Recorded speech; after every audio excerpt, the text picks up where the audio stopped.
Baiklah, kali ini saya akan mencoba bercerita, yaitu sebuah film yang mengambil latar era revolusi industri. Seperti yang kita lihat, yaitu ditampilkannya keadaan kumuh di pinggiran kota New York, terus dengan kesibukan warganya yang beraktivitas. Ada juga yang diperlihatkan dengan banyaknya tunawisma. Jadi hal itu menggambarkan kepada kita bahwa sulitnya memang pekerjaan pada saat itu. Kemudian kita diperlihatkan pada sebuah panggung hiburan, beberapa aksi pertunjukan yang sedang dipentaskan. Jadi ceritanya selesai pertunjukan, semua kru ini asik berbenah. Nah, seorang kru menanyakan buku bacaan yang dimiliki oleh Anne. Buku yang dimaksud berisi naskah drama yang diterbitkan oleh seorang penulis naskah yang bernama Jack Driscoll. Bagi Anne, Jack adalah motivasinya. Ia sangat mengagumi naskah-naskah hasil karya Jack itu. Manny adalah pemilik dari teater tempat Anne bekerja. Beliau ini sudah dianggap Anne seperti ayahnya sendiri. You think the kitchen will still be open on third? Namun siapa sangka hari itu telah mengubah perjalanan hidup Anne. Ketika Anne dikejutkan dengan melihat tempat operanya yang ternyata harus ditutup. Manny tidak mampu lagi untuk membayar sewa gedung itu. Di situ Anne terlihat sangat kecewa sekali.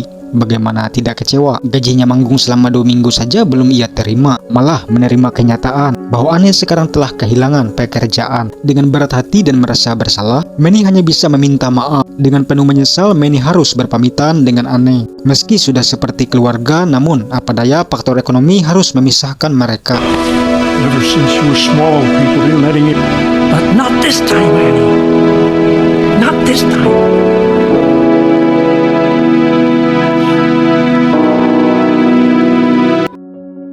Maka Anne menjumpai seseorang dari pihak teater, audisi pencarian tokoh untuk peran dalam sebuah drama. Namun disayangkan lagi-lagi, Anne harus dibuat kecewa. Winston mengatakan bahwa Driscoll sudah mendapati tokoh utama untuk peran tersebut. Setelah melihat lirikan Anne dengan ratapan kesedihan. I know times are tough. You want my advice? Use what you got. You're not bad, Lord. Winston ini menyadari bahwa Anne memang sedang kesulitan. Karena kasihan, maka merekomendasikanlah sebuah alamat. Alamat tempat pekerjaan yang mungkin cocok buat Anne.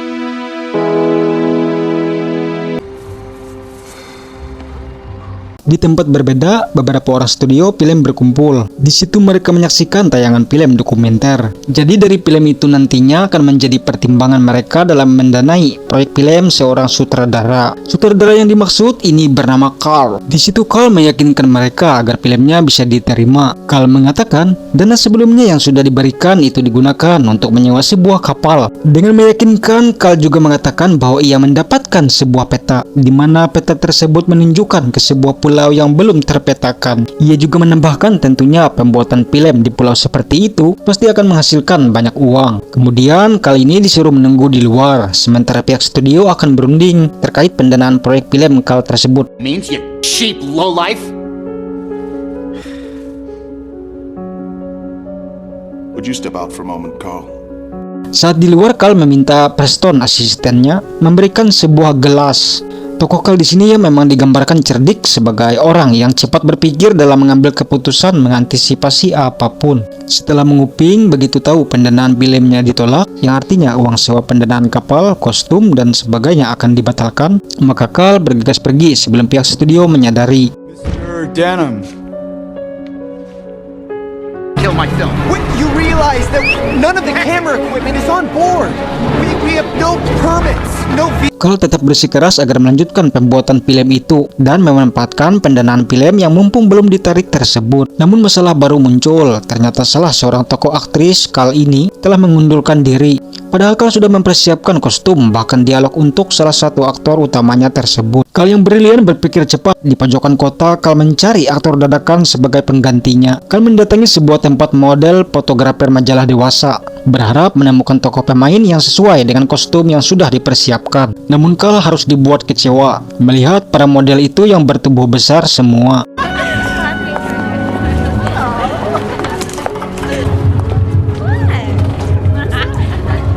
Hingga di saat bersamaan, Anne yang melalui kartu alamat yang diberikan Weston sebelumnya, rupanya ia merujuk ke tempat yang sama. Nah, namun pekerjaan yang Anne lihat sama sekali tidak menggambarkan tentang dirinya. Anne tidak mungkin bekerja menjadi seperti itu. Maka Anne dengan kecewa ia pun bergegas pergi. Kal yang brilian seperti melihat sebuah kesempatan. Setelah melihat Anne, maka ia pun mengikutinya. Saking laparnya Anne yang melihat jualan buah apel, dengan terpaksa ia pun mengambilnya dan tiba-tiba saja Excuse me. Ma'am, I think you dropped this. akhirnya Anne bisa makan enak dan kenyang. Meskipun begitu, Anne bukanlah karakter orang yang mudah begitu saja menerima kebaikan orang asing. Maka Anne mempertegas pertemuannya itu. Mereka pun berkenalan dan Kal menjelaskan tentang film yang akan dibuat itu. Anne baru tahu kalau Jack Driscoll ternyata penulis naskah untuk film yang akan dibuat tersebut. Sebagai penggemar naskah karya Jack Driscoll, tentunya Anne tidak akan melewatkan kesempatan itu. Maka ia pun bersedia. Akhirnya tibalah menjelang keberangkatan, yaitu akan syuting di Singapura. Saat bersamaan, Kal yang diberitahu asistennya bahwa pihak studio yang mengejarnya telah membawa polisi untuk menangkap. Maka Kal menyuruh kapten kapal agar segera menyalakan mesin untuk berangkat. Me the first 1,000 yet.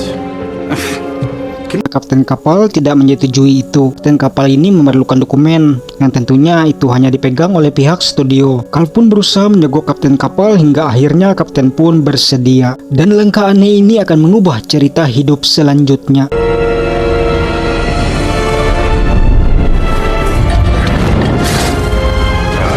Di dalam kapal, Kal mendapatkan naskah yang sudah dibuat oleh Jack Driscoll. Jack berada di kapal itu hanya untuk menemui Kal sebentar saja, yaitu untuk menyerahkan naskah film yang telah dipesan sebelumnya. Agar Anne tidak berubah pikiran, maka Kal berusaha tetap menahan Jack berada di kapal. Akhirnya Jack menyadari akan siasatnya Kal setelah tahu kapal telah bergerak. Kapal semakin menjauh meninggalkan pelabuhan yang hanya menyisakan kekesalan pihak studio dan polisi yang selangkah terlambat.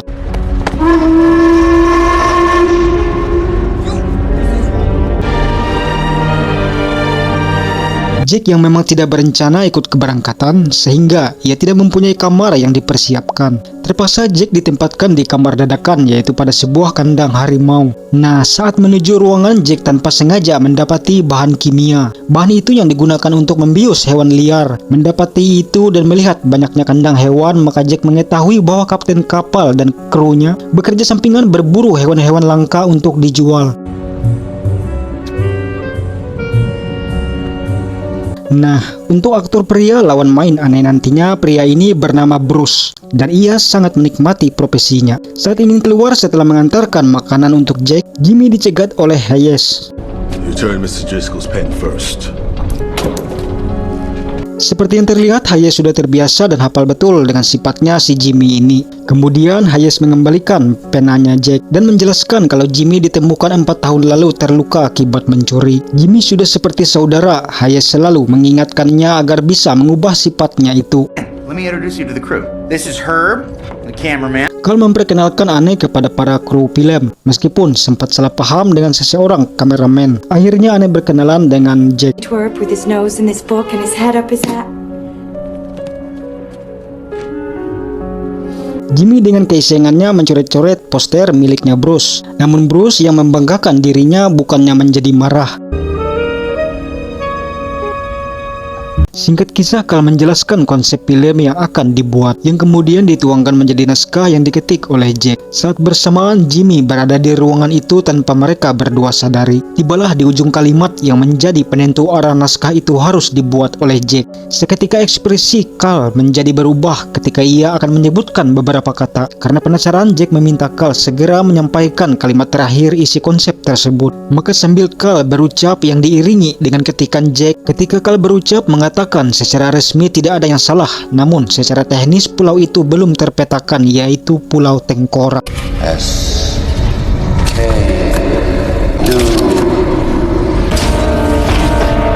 Jimmy yang mengetahui arah kapal akan menuju ke pulau itu, maka melaporkan ke Hayes selaku wakil kapten kapal. Akhirnya semua kru kapal mengetahui dan tentu saja hal itu membuat mereka menjadi takut. Kapal yang melaju ke arah barat, maka Hayes segera meminta kapten untuk merubah posisi ke arah tenggara dari kompas. Kemudian kapten meminta krunya segera menurunkan jangkar untuk memeriksa kedalaman laut. Namun alangkah terkejutnya semua menjadi khawatir karena dasar laut berangsur-angsur semakin pendek. Tentu saja itu membuat mereka ketakutan, yang artinya mereka semakin dekat dengan daratan. Semua hening mencekam diselimuti kekhawatiran dan tiba-tiba saja sama-sama Jimmy melihat sebuah dinding setinggi 30 meter menjulang di depan. Stop engine!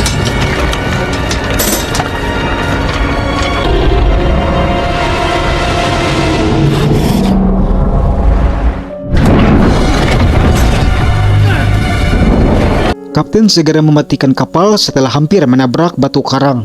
Singkatnya, setelah berusaha keras, akhirnya kapal yang terpampang di batu karang terperangkap. Ketika pagi pas air surut berhasil lepas dan berjalan perlahan. Mereka terkesima melihat keadaan yang memukau. Momen itu tak disia-siakan oleh Carl untuk terus memutar kameranya. Beberapa kru kapal turun untuk menjaga Carl dan kru filmnya yang akan meliput tempat itu. Setelah merapat, mereka naik ke daratan dan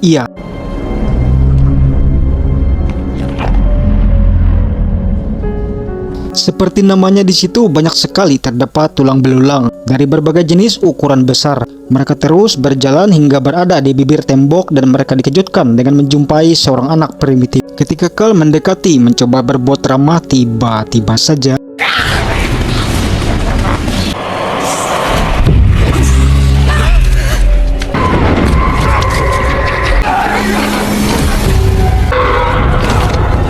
mereka yang tertangkap mulai dihabisi satu persatu hingga tibalah giliran Carl. Ketika Carl akan dieksekusi, beruntung kapten kapal datang dan dengan ketakutan orang primitif itu berlarian bersembunyi. Mereka akhirnya selamat dan bergegas menuju kapal.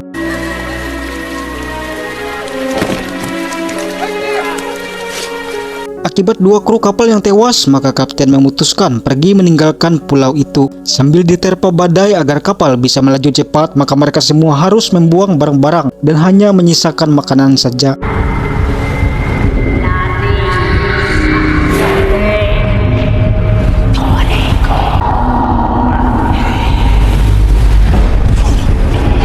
Singkatnya, kapal berhasil lolos dari bebatuan dan pasang air yang semakin membuat ombak meninggi. Namun tanpa mereka sadari, ternyata Anne tidak berada di kapal. Hingga sampai Jack yang lebih dulu mengetahui kalau Anne diculik oleh orang primitif tadi.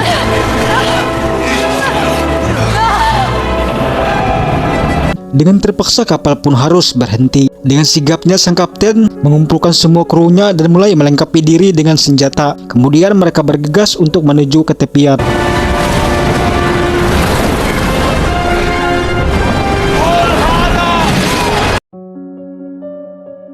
Anne digiring diletakkan pada sebuah tempat khusus. Kemudian ia mulai dilontarkan perlahan ke arah seberang, semacam dijadikan persembahan. Suasana semakin mencekam diiringi tebuhan gendang orang primitif itu. Semua sontak menjadi tenang begitu Anne sudah berada di seberang. Dan mulai ada suara yang mendekat dan tiba-tiba saja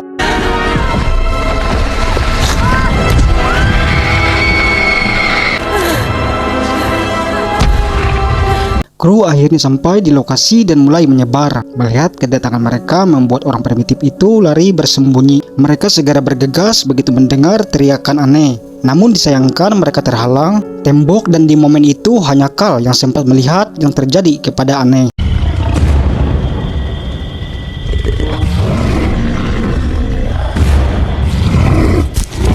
Kemudian kru mulai bergegas mulai pencarian dengan mengitari tembok. Hanya menyisakan kapten dan beberapa kru saja yang menunggu di kapal. Semua terus berteriak memanggil Anne dan seketika langkah mereka terhenti setelah mendengar suara mencurigakan. Nah, karena panik ketakutan, sebagiannya mulai menembak dan tiba-tiba saja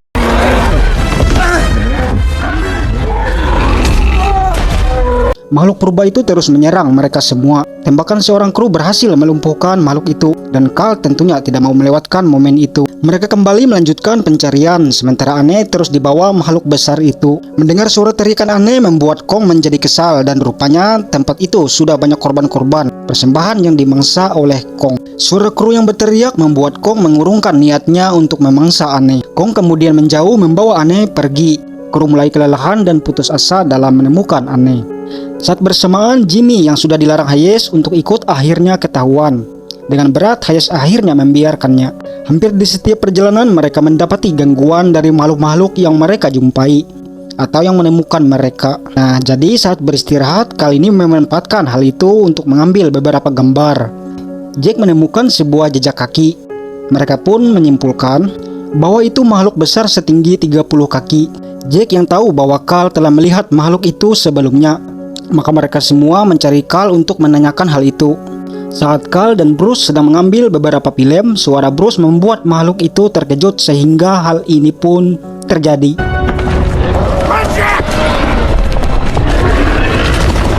Sesulit dan setakut apapun sambil terus berlari, Carl tetap setia membawa kameranya itu yang merupakan sumber uangnya. Keadaan semakin buruk saat predator mangsa lain mulai berdatangan.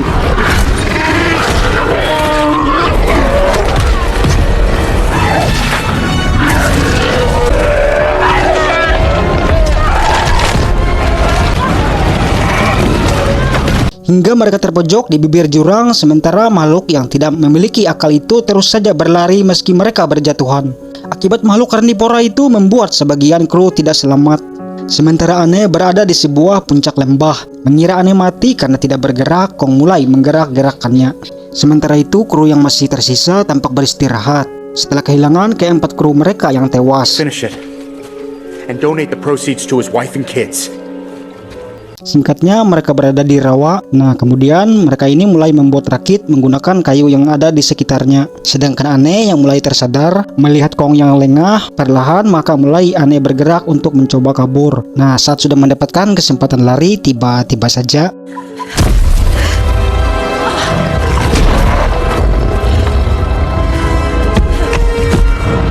layaknya seekor kucing atau hewan piaraan yang jinak, Anne yang menyadari tingkah Kong itu maka mulai mempermainkannya. Anne yang mantan pemain opera sehingga menggunakan bakatnya untuk menghibur Kong. Layaknya manusia yang memiliki selera humor, Kong nampaknya terhibur.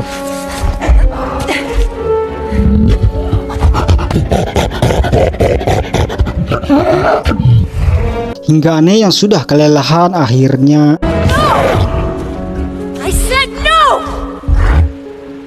karena tidak dihibur, Kong menjadi marah-marah dan meluapkan kekesalannya itu. Anne yang memperhatikan menyadari makhluk itu layaknya anak kecil yang mulai merajuk. Nah, jadi Kong ini semacam kayak orang yang lagi ngambek ya. Terus hal itu dimanfaatkan Anne ini untuk kabur. Sementara Carl dan rombongan saat melewati rawa, mereka dikejutkan dengan serangan limbat raksasa. Beberapa orang tidak bernasib baik. Dengan ganas makhluk itu menyerang dan memangsa mereka.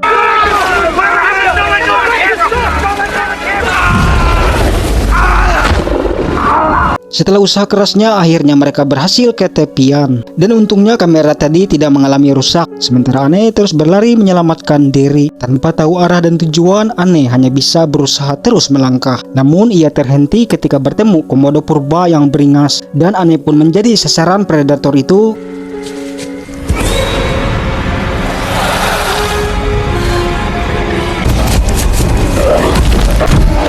Tiba-tiba komodo itu berhenti memburunya. Setelah Anne teliti, ternyata ada predator tingkat atas yang datang. Maka Anne kembali berlari lagi. Keadaan semakin buruk karena ternyata predator itu tidak sendirian. Anne akhirnya terjebak pada sebuah batang pohon. Sementara itu, kru terhenti ketika melihat sebuah goa. Dengan perlahan Hayes mendekati mulai memeriksa. Dan tiba-tiba saja Hayes ini melepaskan tembakan. Lalu inilah yang terjadi.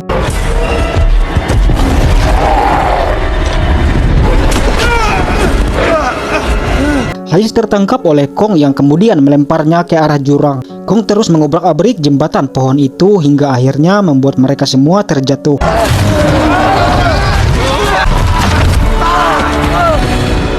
Dan lagi-lagi di sini mereka mendapatkan serangan. Singkatnya, di saat yang sudah tidak berdaya lagi dengan semakin banyaknya serangga yang datang, tiba-tiba saja kelompok Bruce yang sebelumnya memutuskan berpisah memilih ke kapal, akhirnya kembali dan berhasil menyelamatkan Jimmy, Carl, dan Jack yang tersisa hidup. Jimmy dengan sedihnya harus merelakan Hayes yang sudah dianggap seperti saudara tersebut.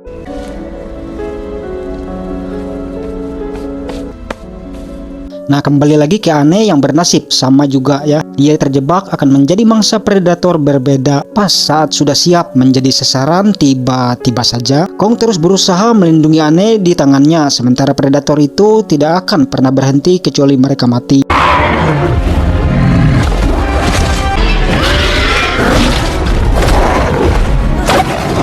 Akibat perkelahian di dekat jurang, akhirnya Kong ikut terjatuh bersama makhluk itu hingga membuat Anne terlepas dan menyangkut di belaran. Singkatnya, dengan jatuh perlahan Anne berada di bawah dan Kong juga berada di situ. Dengan perkasa, Kong akhirnya berhasil menghentikan makhluk itu.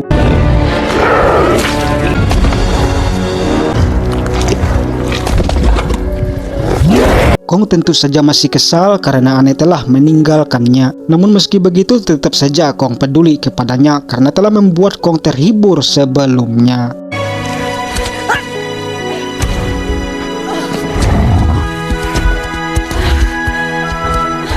Kong tiba di atas lembah semacam tempat tinggalnya. Setelah melalui berbagai peristiwa bersama makhluk besar itu, semacam ada keterikatan sehingga Anne tidak merasa takut lagi saat bersama Kong. Nah, jadi di sini Anne mencoba menghibur Kong ini kembali. Namun suasana hati Kong sudah terlanjur merajuk. Kong hanya diam saja dan tidak merespon apapun terkait tingkah Anne ini. Lalu Anne yang mengamati pemandangan matahari yang disaksikan Kong kemudian mengatakan sesuatu kepada makhluk itu.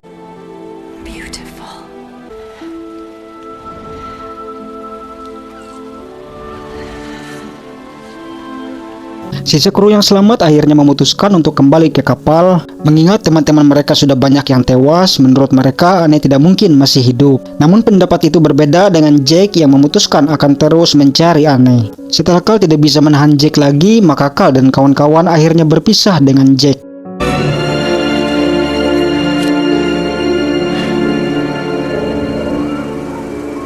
Singkatnya, Jack akhirnya menemukan keberadaan Kong bersama Anne. Dengan perlahan, Jack membangunkan Anne ingin membawa pergi, namun tiba-tiba saja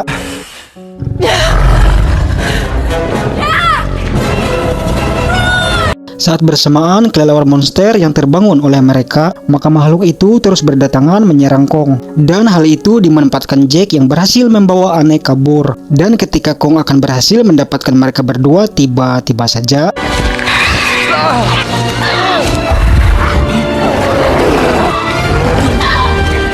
Kong ini terlihat marah sekali. Suara kemarahannya terdengar oleh Carl dan kawan-kawan. Nah, jadi Carl ini beserta kru kapal ternyata sudah menyiapkan sebuah rencana, yaitu Anne dan Jack dijadikan umpan untuk memancing Kong. Anne dan Jack berhasil keluar tembok, yang hal itu langsung menyadarkan Anne ternyata ia dijadikan umpan. Agar mereka bisa menangkap Kong, tentunya menggunakan alat penangkap hewan liar beserta cairan kimia yang dimiliki oleh sang kapten dari kapal. Anne mencoba terus menghentikan mereka, namun usahanya sia-sia. Kong tentunya tidak semudah itu bisa tertidur meski sudah terkena bahan kimia tersebut.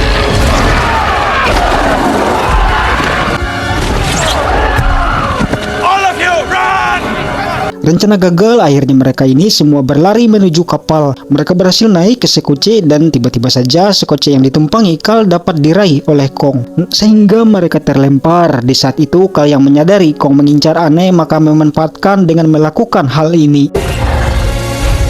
Dengan perlahan makhluk besar itu akhirnya roboh dan Anne hanya bisa meratapi merasa kasihan.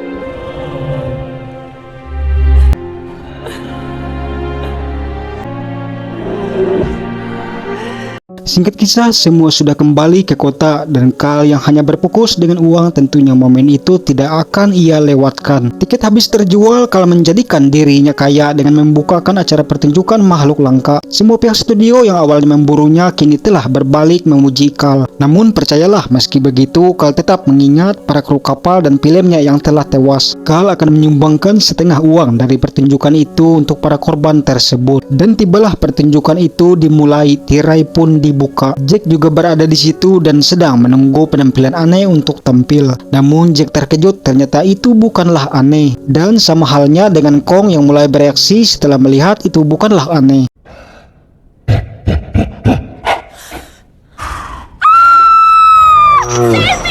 Diketahui Anne menolak tampil di pertunjukan itu. Anne rela menolak uang untuk tampil bersama Kong. Hal itu ia lakukan sebagai bukti bahwa Anne tidak menyukai cara mereka memperlakukan makhluk itu. Ternyata Anne memilih tampil di tempat acara berbeda dengan ekspresi sayu dan tatapan kesedihan. Nah, jadi Kong ini pas melihat Anne KW berada di situ membuat ia menjadi marah hingga inilah yang terjadi.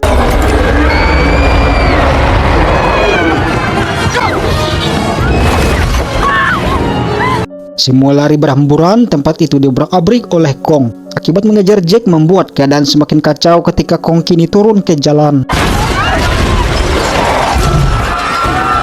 Orang-orang terus berlarian ketakutan dan Kong terus menangkap wanita-wanita yang dikiranya itu adalah aneh. Kehebohan itu tentu saja membuat militer turun tangan. Jack yang tahu ya Kong ini mengejar dirinya juga, maka mencoba memancing Kong agar menjauh dari keramaian. Tapi sangat disayangkan aksi Jack ini tidak berjalan lancar. Kong berhasil menghentikan Jack dan membuat ia pingsan.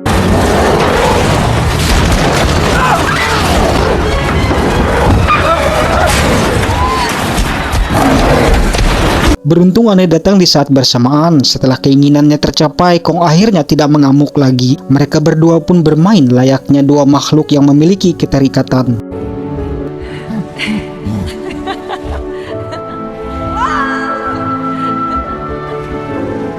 Hingga suasana bahagia itu berubah setelah militer menembaki Kong.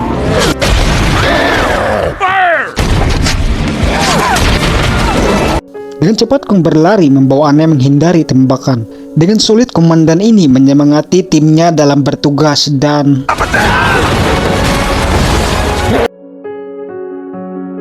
singkat kisah, Kong membawa aneh berada di puncak gedung tertinggi di tempat itu dan Kong masih teringat dengan kata-kata aneh setelah melihat ke arah matahari dari kejauhan.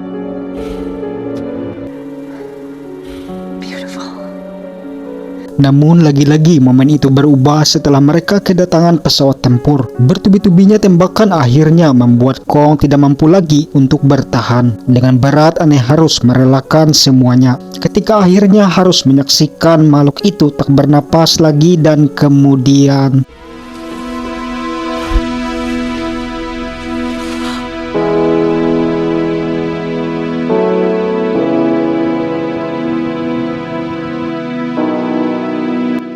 akhirnya Jack datang menjemput aneh. Sesuai isi naskahnya, mereka berdua akhirnya bersama lagi.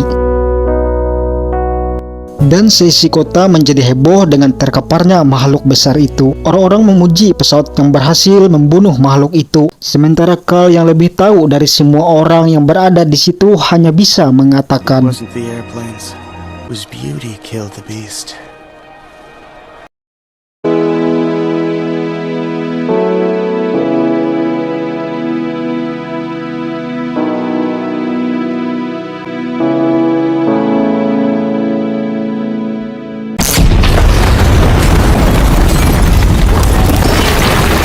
Dime que no has sufrido.